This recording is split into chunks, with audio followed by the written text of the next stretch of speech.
स्वागत है आपका। आप देख रहे हैं राज्यसभा टीवी। आपके साथ मैं हूं अदिति। बुलेटिन की शुरुआत करते हैं आज की हेडलाइंस के साथ। अर्थव्यवस्था को गति देने के लिए सरकार की बड़ी घोषणाएं। रियल एस्टेट को बढ़ावा देने के लिए अधूरे पड़े अफोर्डेबल हाउसिंग प्रोजेक्ट को आर्थिक मदद देगी सरकार। बनाया जाएगा 20,000 करोड़ रुपए का कोष। 3.5 लाख घर खरीदारों को होगा फायदा।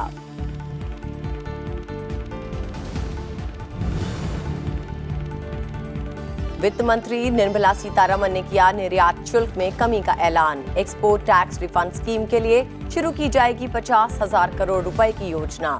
एक्सपोर्ट क्रेडिट के लिए जारी की जाएगी 67,000 करोड़ रुपए तक की अतिरिक्त राशि।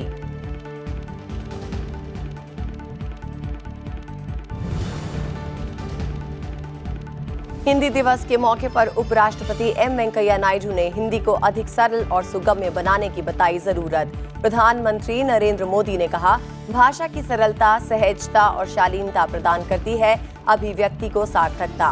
केंद्रीय गृह मंत्री अमित शाह ने हिंदी और क्षेत्रीय भाषाओं के साथ साथ विकास पर दिया जोर।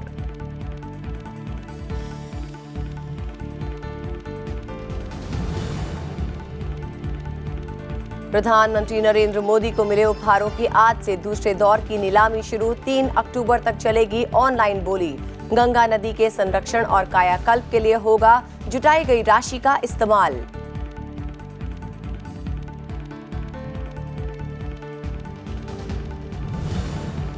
भारत ने जीता अंडर 19 एशिया कप क्रिकेट का खिताब। आकाश और अथर्व की शानदार गेंदबाजी की बदौलत फाइनल में बांग्लादेश को 5 रन से दी मात। भारतीय टीम रिकॉर्ड 7वीं बार बनी चैंपियन।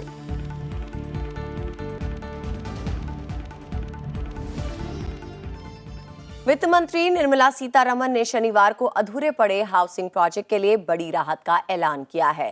सरकार ने अफोर्डेबल मिडिल इनकम हाउसिंग के लिए 10,000 करोड़ रुपए देने की घोषणा की है। इतना ही फंड निवेश के जरिए लगाया जाएगा। इस फंड से 60% तक पूरे होने के बाद रुके हुए प्रोजेक्ट में मदद मिलेगी। लेकिन ये प्रोजेक्ट एनपीए और एनसीएलटी में नहीं होने चाहिए। घर खरीदने के लिए जरूरी फंड के लिए स्पेशल विंडो बनाई जाएगी। इसमें एक्सपर्ट लोग काम करेंगे। लोगों को घर लेने में आसानी होगी। वित्त मंत्री ने कहा कि external commercial guideline for affordable housing में राहत दी जाएगी। सरकार के इस कदम से 3.5 लाख घर खरीदारों को मिलेंगे। More credit support has been extended and additional liquidity support for the housing finance corporations, which was up to 20,000 crore till now by the NHB, has now increased to about 30,000 crores. The partial credit guarantee scheme for purchase of pooled assets is also moving and from the banks further to the NBFCs. Once again, a special window will provide the last mile funding requirements for housing projects which are non-MPA and non-NCLT projects and are net worth positive in affordable and middle income category to be set up.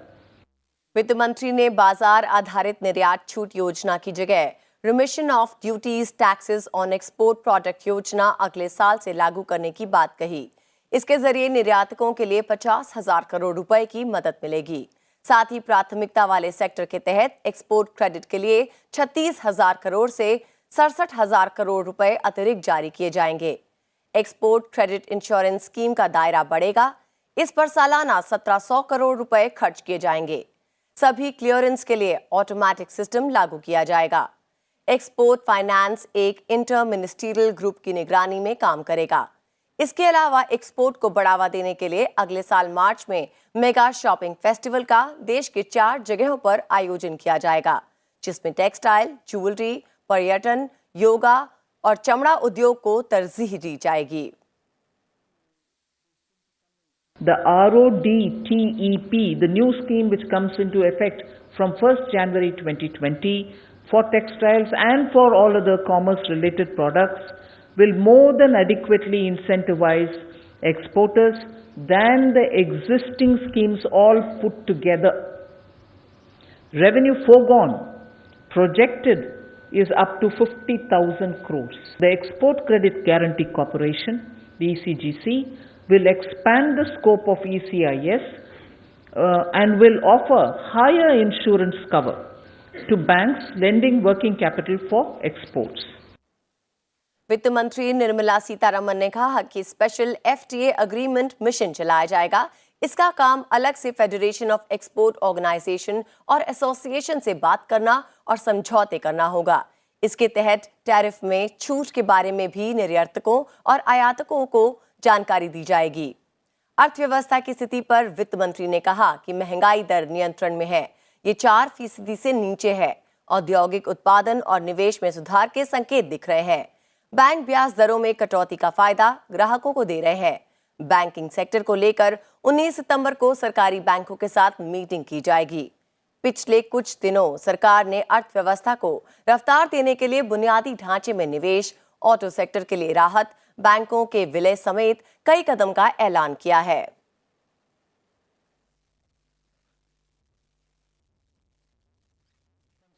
बैंकों को कृषि से जुड़ी गतिविधियों के लिए कर्ज सीमा बढ़ानी चाहिए और कृषि क्षेत्र में GST परिषद जैसी संघीय संस्था स्थापित होनी चाहिए। भारतीय रिजर्व बैंक की तरफ से गठित आंतरिक कार्य समूह ने एग्रीकल्चर सेक्टर में सुधारों को लागू करने के लिए सरकार को कई सुझाव दिए हैं, जिसमें सब्सिडी को सीधे किसानों के खाते में ट्रांसफर करने और कर्ज माफी से बचने की सिफारिश भी की गई। रिपोर्ट में कहा गया है कि इंटरेस्ट सबवेंशन या कृषि कर्ज पर सब्सिडी को LPG और फर्टिलाइजर की तरह डायरेक्ट बेनिफिट ट्रांसफर में बदलना चाहिए। इसके अलावा केंद्र को राज्यों पर जोर डालना चाहिए ताकि तय समय में डिजिटाइजेशन प्रक्रिया और जमीनों के रिकॉर्ड अपडेट हों। बैंकों को डिजिटाइज्ड लैंड रिकॉर्ड की जानकारी मुहैया होनी चाहिए। इससे कर्ज लेने वाले किसान दस्तावेज जमा करने के दबाव से मुक्त होंगे। आर्थिक संकट से जूझ रहे गैर बैंकिंग वित्तीय कंपनी यानी NBFC क्षेत्र को राहत देने के लिए भारतीय रिजर्व बैंक ने कदम उठाए हैं। RBI ने NBFC के लिए कर्ज सीमा को बढ़ाकर बैंक के पात्र पूंजी आधार के 20% तक करने का फैसला किया है। हालांकि इस फैसले में गोल्ड लोन कंपनियों को शामिल नहीं किया गया। इस फैसले से NBFC क्षेत्र को बैंकों से अधिक ऋण मिलने में मदद मिलेगी और उनकी नकदी स्थिति में सुधार होगा। बड़े कर्ज देने से जुड़ी मौजूदा व्यवस्था के अनुसार बैंक किसी एक NBFC कंपनी को अपने पूंजी आधार के 15% तक कर्ज दे सकता है, जबकि सामान्य एकल पक्ष के लिए यह सीमा 20% है और असाधारण परिस्थितियों में बैंक निदेशक मंडल इसे बढ़ाकर 25% तक कर सकता है। 17वीं लोकसभा के गठन के बाद विभाग संबंधी संसदीय स्थायी समितियों का 2019-20 के लिए पुनर्गठन कर दिया गया है। दोनों सदनों में इन समितियों की संख्या 24 है, जिसमें से 8 समितियां राज्यसभा के तहत हैं। सभापति M वेंकैया नायडू ने इन 8 समितियों के अध्यक्षों के अलावा सभी समितियों में राज्यसभा के चुनिंदा सदस्यों को मनोनीत किया है।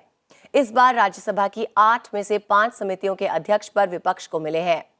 इन समितियों में राज्यसभा के 10-10 और लोकसभा के 21-21 सदस्य हैं। कांग्रेस सांसद आनंद शर्मा गृह मामलों संबंधित स्थायी समिति के अध्यक्ष होंगे। राम गोपाल यादव स्वास्थ्य और परिवार कल्याण संबंधी समिति के अध्यक्ष बनाए गए हैं। मानव संसाधन विकास संबंधी स्थायी समिति की अध्यक्षता सत्यनारायण जटिया करेंगे। के केशव राव उद्योग संबंधी स्थायी समिति के अध्यक्ष बनाए गए हैं। बीजेपी सांसद जुएल ओराम को रक्षा संबंधी संसदीय स्थायी समिति का अध्यक्ष बनाया गया। वहीं बीजेपी सांसद जयंत सिन्हा वित्त संबंधी स्थायी समिति के अध्यक्ष बनाए गए। पीपी चौधरी विदेश मामलों संबंधी स्थायी समिति के अध्यक्ष बनाए गए। वी विजय साई रेड्डी को वाणिज्य संबंधी स्थायी समिति का अध्यक्ष बनाया गया है। भूपेंद्र यादव कार्मिक, लोक शिकायत, विधि और न्याय संबंधी स्थायी समिति के अध्यक्ष बने।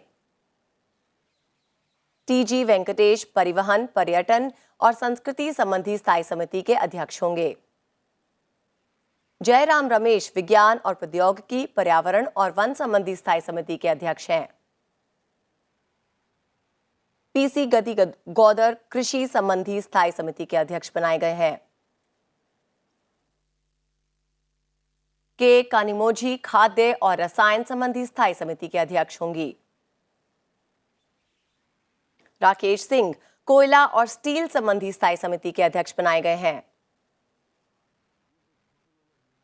राजीव रंजन सिंह ऊर्जा संबंधी स्थायी समिति के अध्यक्ष होंगे।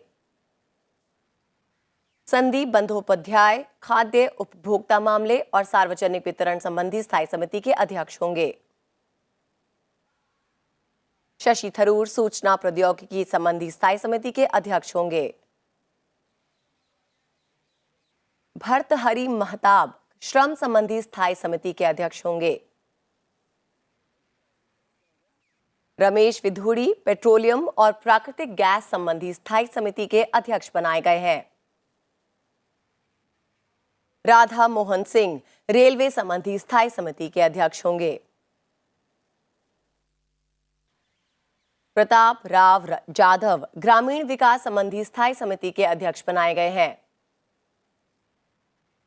रमा देवी सामाजिक न्याय और अधिकारिता संबंधी स्थायी समिति की अध्यक्ष होंगी।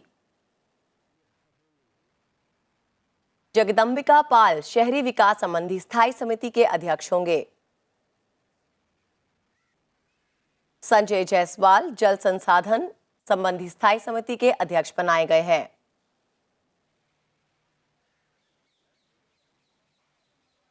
हिंदी दिवस के मौके पर आज देश भर में कई कार्यक्रमों का आयोजन हुआ। 14 सितंबर 1949 को संविधान सभा ने एक मत से ये निर्णय लिया कि हिंदी भारत की राजभाषा होगी, जिसके बाद 14 सितंबर को हर साल हिंदी दिवस के रूप में मनाया जाता है। हिंदी दिवस पर उपराष्ट्रपति एम वेंकैया नायडू ने देशवासियों को बधाई दी। उन्होंने ट्वीट किया कि राजभाषा हिंदी को अधिक सरल और सुगम्य बनाने का प्रयास किया जाना चाहिए। उन्होंने कहा कि हर भाषा समुदायों परिवारों में जीवंत बनती है, वो मानव और उसके समाज के अनुभवों से समृद्ध होती है। उपराष्ट्रपति ने कहा कि भाषा हमारी आकांक्षाओं को स्वर देती है। उन्होंने भारतीय भाषाओं और हिंदी के बीच संवाद को प्रोत्साहित करने पर भी जोर दिया। उपराष्ट्रपति ने कहा कि ये संवाद हिंदी को अन्य भारतीय भाषाओं को शब्दों, अलंकारों और मुहावरों से और समृद्ध करेगा। उपराष्ट्रपति ने कहा कि हर भाषा वंदनीय है और भारत की हर भाषा का साहित्य हमारी सांस्कृतिक विरासत है। प्रधानमंत्री नरेंद्र मोदी ने भी हिंदी दिवस पर सभी को बधाई दी है। उन्होंने कहा कि भाषा की सरलता, सहजता और शालीनता अभिव्यक्ति को सार्थकता प्रदान करती है और हिंदी ने इन पहलुओं को खूबसूरती से समाहित किया है। राजधानी दिल्ली में आयोजित एक कार्यक्रम में गृह मंत्री अमित शाह ने कहा कि देश में एक भाषा होनी चाहिए। उन्होंने कहा कि देश में एक भाषा हो, इसी को ध्यान में रखते हुए संविधान सभा के दूरदर्शी नेताओं ने राजभाषा की कल्पना की थी। किसी देश की पहचान के प्रतीक स्वरूप जन सामान्य की एक भाषा होना जरूरी है और हिंदी भाषा में पूरे देश को एकजुट रखने की क्षमता है। केंद्रीय गृह मंत्री अमित शाह ने हिंदी दिवस के मौके पर दिल्ली में आयोजित कार्यक्रम में ये बातें कही। उन्होंने कहा कि दुनिया के कई देशों की भाषाएं लुप्त हो चुकी हैं, लेकिन भारत आज भी भाषा के नजरिए से दुनिया का सबसे समृद्ध देश है। जब संविधान निर्माताओं ने समग्र स्थिति का आकलन किया और आने वाले 1-2 सदी का दूरदर्शिता पूर्वक गहन अवलोकन कर चिंतन कर जब वो एक निर्णय पर पहुंचे तो पूरी संविधान सभा ने सर्वानुमत से हिंदी को राजभाषा के रूप में स्वीकार करने का निर्णय। गृह मंत्री अमित शाह ने इस बात पर भी जोर दिया कि हिंदी और दूसरी भारतीय भाषाओं का विकास साथ साथ होना चाहिए। हिंदी को देश भर में एक जन आंदोलन बनाने का आह्वान करते हुए उन्होंने कहा कि देश की विविध भाषाएं और बोलियां इसकी शक्ति हैं। अमित शाह ने लोगों से अधिक हिंदी का इस्तेमाल करने और एक राष्ट्र एक भाषा के महात्मा गांधी और सरदार पटेल के सपने को पूरा करने में योगदान की अपील की। भाषा की समृद्धि सबसे ज्यादा ईश्वर ने कृपा कर किसी एक देश को दी है तो वो हमारा भारत है, जिसको सबसे ज्यादा समृद्धि भाषा मिली। कई देश की एक भाषाएं होती है, 2-3 बोलियां होती है। ये देश इतनी विविधताओं और इतनी सांस्कृतिक विविधताओं से बना हुआ देश है, जिसके अंदर अंतिम जनगणना की बात करें तो 122 भाषाएं और 19,500 से ज्यादा बोलियां हैं। 19,500 से ज्यादा। हिंदी दिवस कार्यक्रम में गृह राज्य मंत्री नित्यानंद राय ने भी शिरकत की। उन्होंने कहा कि भाषा किसी भी राष्ट्र और समाज की आत्मा होती है। भाषा किसी भी राष्ट्र और समाज की आत्मा होती है, जिसमें वह देश संवाद करता है, अपने भावों को व्यक्त करता है।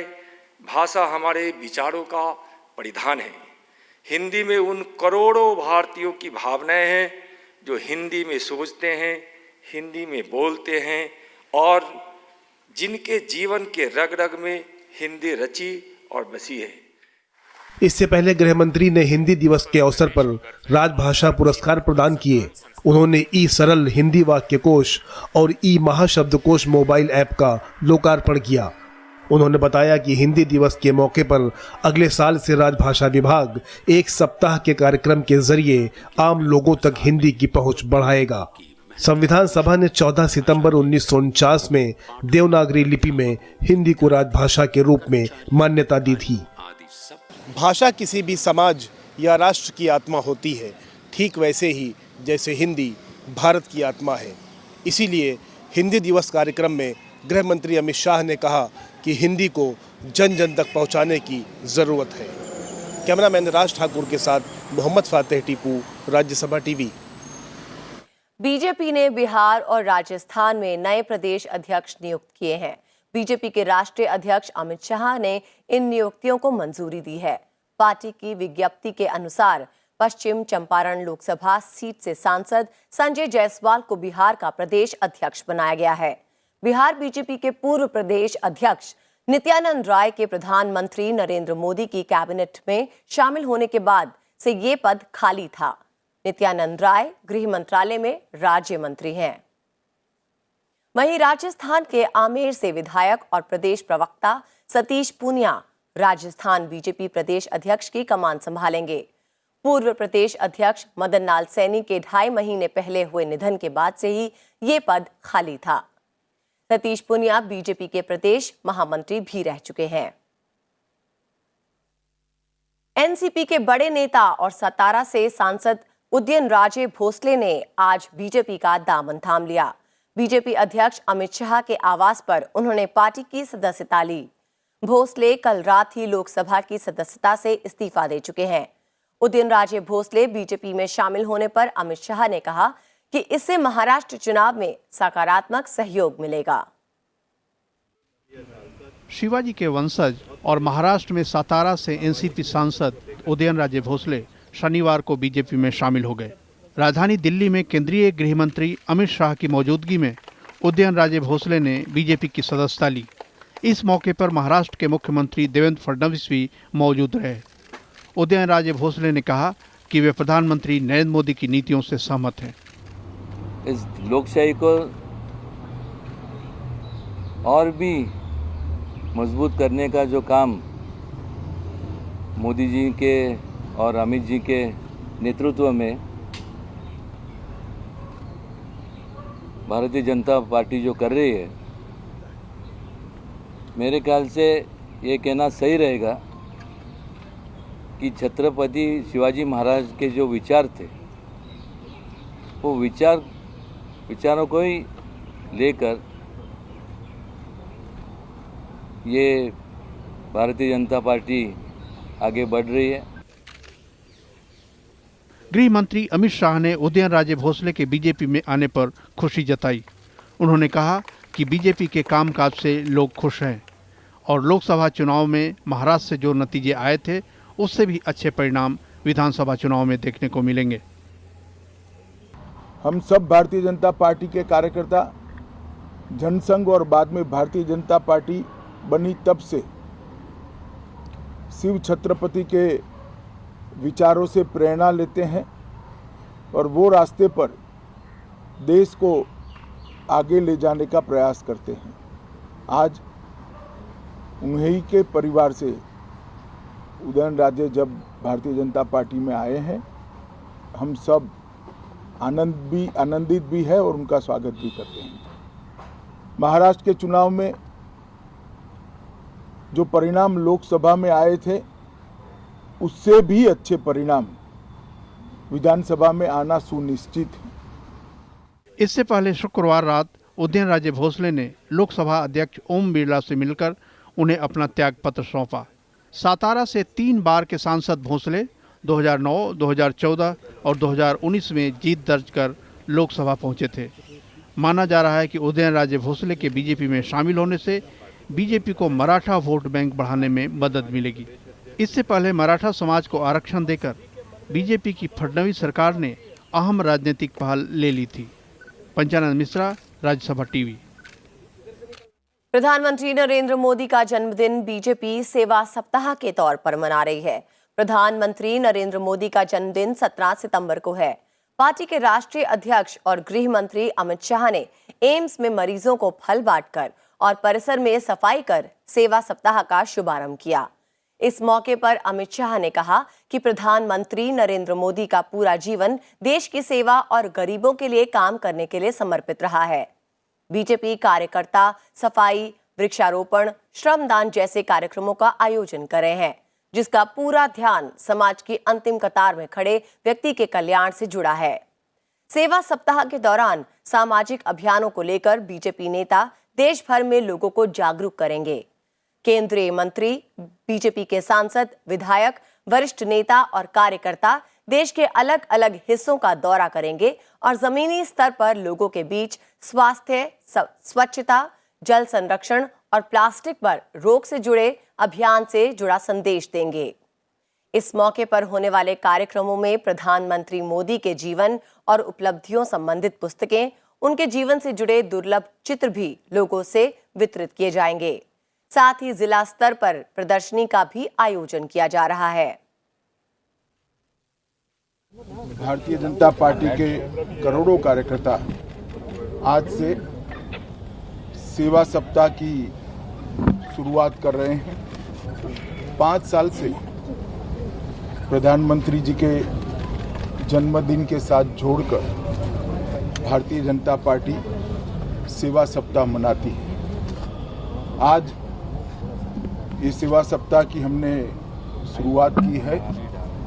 प्रधानमंत्री जी के जन्मदिन के निमित्त ये सेवा सप्ताह देश भर के करोड़ों सेवा प्रोजेक्टों को, प्रकल्पों को एक बड़ी ताकत देगा। इससे अच्छी कम्युनिटी सर्विस भी कुछ नहीं हो सकती कि आप ऐसी जगह पे आए हैं जहाँ पर आप मरीजों के बीच में, स्पेशली मैं न्यूरो वार्ड में आया हूँ, तो वहाँ पर अगर आप फ्रूट्स बांटते हैं, कुछ भी बांटते हैं, प्लस उनको आप इंकरेजमेंट देते हैं कि वो जल्दी से ठीक हो, इससे बड़ी चीज़ कुछ नहीं हो सकती। एंड आई एम श्योर कि ये आगे और बड़ा होता ही चला जाएगा। एक बहुत बड़ा इनिशिएटिव है। इनिशिएटिव इसलिए नहीं है कि सिर्फ क्योंकि हमारे प्रधानमंत्री जी का बर्थडे है, इसलिए क्योंकि इससे बड़ी सेवा मेरे हिसाब से कुछ नहीं। प्रधानमंत्री नरेंद्र मोदी जब भी किसी आधिकारिक यात्रा पे जाते हैं तो आयोजक उन्हें अक्सर उपहार देते हैं। एक बार फिर से प्रधानमंत्री नरेंद्र मोदी को मिले उपहारों की नीलामी आज से शुरू की गई है।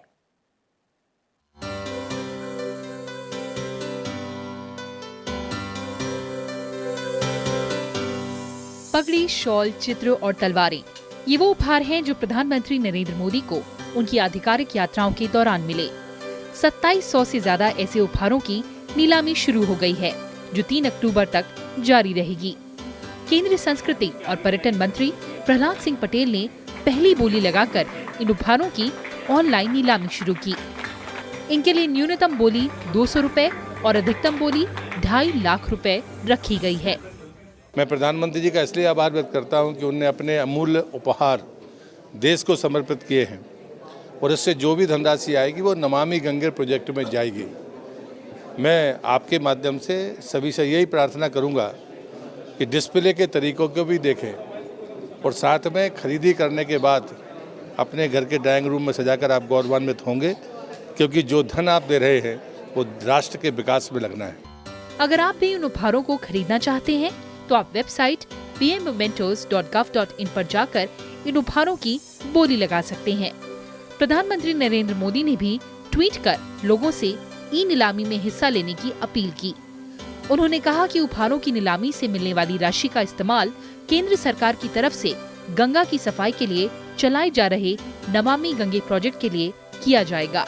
इन उपहारों को राष्ट्रीय आधुनिक कला संग्रहालय में रखा गया, जिसे आम लोग देख सकते हैं।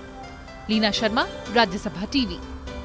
भारत सरकार आसियान सदस्य देशों के ऐसे स्टूडेंट्स को फेलोशिप देगी जो IIT में PhD कर रहे हैं। भारत सरकार इस कार्यक्रम के जरिए आसियान के सदस्य देशों के 1000 छात्रों को फेलोशिप प्रदान करेगी। इस फेलोशिप कार्यक्रम की शुरुआत 16 सितंबर से होगी। विदेश मंत्री S जयशंकर और केंद्रीय मानव संसाधन विकास मंत्री रमेश पोखरियाल निशंक इस कार्यक्रम का उद्घाटन करेंगे। सोमवार को होने वाले इस कार्यक्रम में सभी 23 IIT के निदेशक भी शामिल होंगे। UGC से अध्यक्ष और नीति आयोग के उपाध्यक्ष भी इस मौके पर उपस्थित रहेंगे। पिछले साल आसियान भारत रिश्तों के 25 साल पूरे हुए थे। इस मौके पर प्रधानमंत्री नरेंद्र मोदी ने आसियान के सदस्य देशों के छात्रों को स्कॉलरशिप देने की घोषणा की थी। आसियान दक्षिण पूर्वी एशियाई राष्ट्रों का संगठन है, जिसमें Brunei, Cambodia, Indonesia, Laos, Malaysia, Myanmar, Philippines, Singapore, Thailand और वियतनाम शामिल है। भारत और आसियान देशों के बीच संबंध काफी बेहतर हैं। इन देशों के साथ विभिन्न क्षेत्रों में सहयोग की कई संभावनाएं हैं। एशिया कप क्रिकेट में भारत की अंडर-19 टीम एक बार फिर चैंपियन बनी है। कोलंबो में आयोजित फाइनल मुकाबले में भारतीय क्रिकेट टीम ने बांग्लादेश को हराकर 7वीं बार खिताब अपने नाम कर लिया। भारतीय टीम ने पहले बल्लेबाजी करते हुए 32.4 ओवर में महज 106 रन पर आउट हो गई, लेकिन भारत के आकाश और अथर्व ने लाजवाब गेंदबाजी करते हुए बांग्लादेश को महज 101 रन पर ढेर कर टीम को 5 रन से जीत दिला दी। यूथ क्रिकेट में अब तक के सबसे छोटे स्कोर का बचाव करते हुए किसी टीम को मिली ये पहली जीत है।